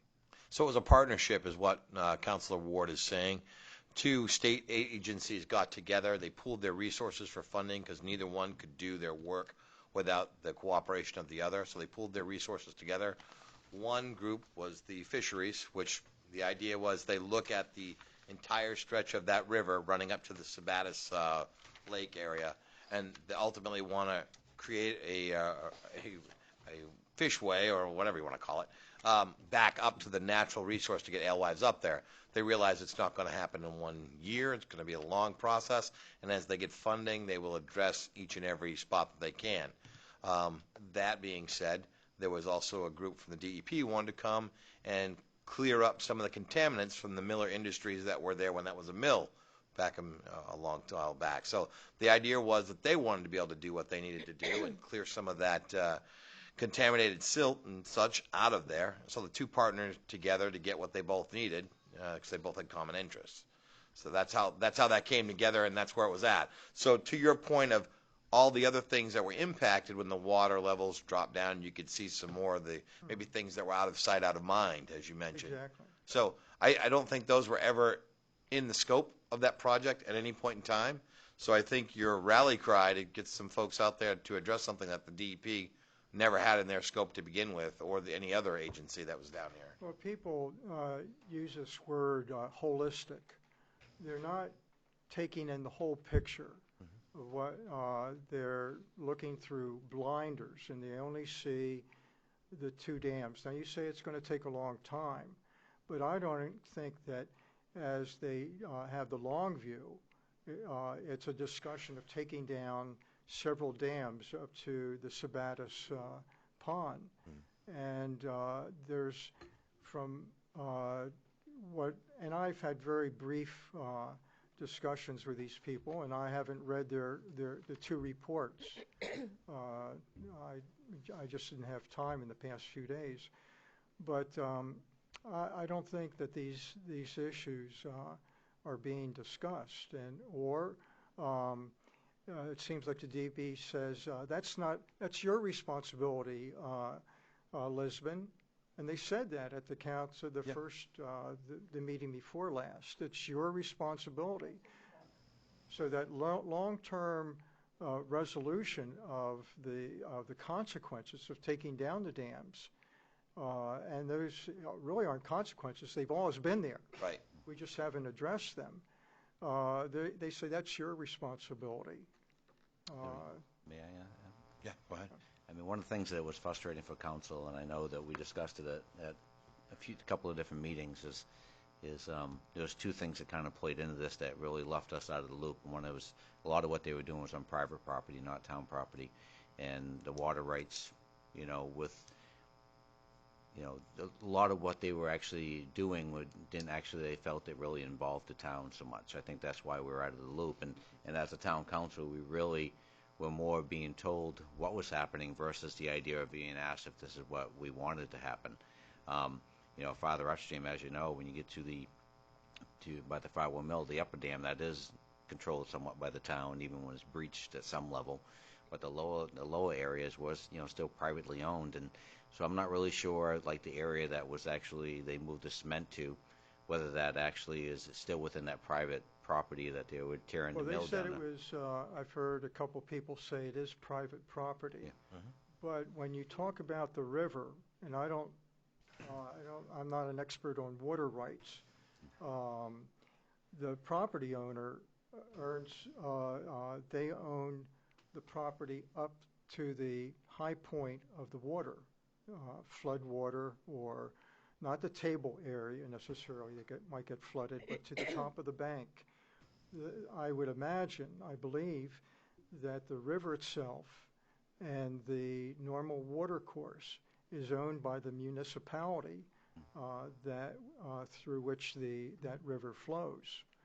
And I'd be lying to you if I told you I knew, but I mean, in the past, it's always been referred to the water rights being owned by an individual entity, not so much by the municipality in those areas. But again, I wouldn't be able to tell you the legalities of it either way. And we were just really put as a council, and not so much a situation where we were making a decision, but being told what was happening, and And I really appreciate you coming in and expressing your concerns, because I wish there was more opportunity for that to be done leading up to this. The council insofar as not knowing, because in my case, as I spelled out in what I wrote, I'm up and down the river all the time, stealing wood from the beavers and picking up trash. And just the past week, I was down the river twice to look at it again from the perspective of the issues that are being raised. And I think that the lowering of the water level, I'm not going to cry tears because the canoe that I just bought, I won't be able to use it because the river's too shallow for the next couple hundred yards beyond my house. So I'm stuck with a new canoe. Does anyone here want a new canoe? Or? Thank you, sir. Thanks for coming in. Anyone else? Next item. Audience participation response for new items is done. So it's executive session is done, but you wanted to make some motions. I make a motion to approve and authorize the town manager to sign a memorandum of understanding between the town of Lisbon and the Maine Association of Police Unit. I'll second that motion. All in favor? 5-0. Order passed. Thank you, Chief. I make a motion to approve and authorize the town manager to sign a parking and lighting easement deed located on Davis Street behind Rusty Lantern and Route 196 in front of Rusty Lantern with Lisbon Property Holdings, LLC. I'll make that motion. Is that, you made it, you seconded it? You second. Yep, second, Right. sorry. That's all right. I knew what you Getting meant. late. All in favor? Order passed 5-0. I hear you.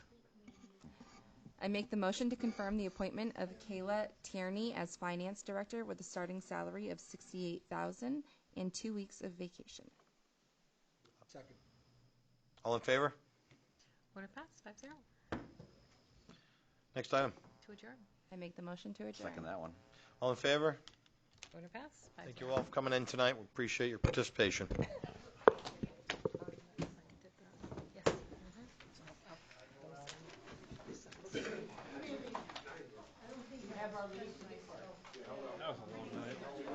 you.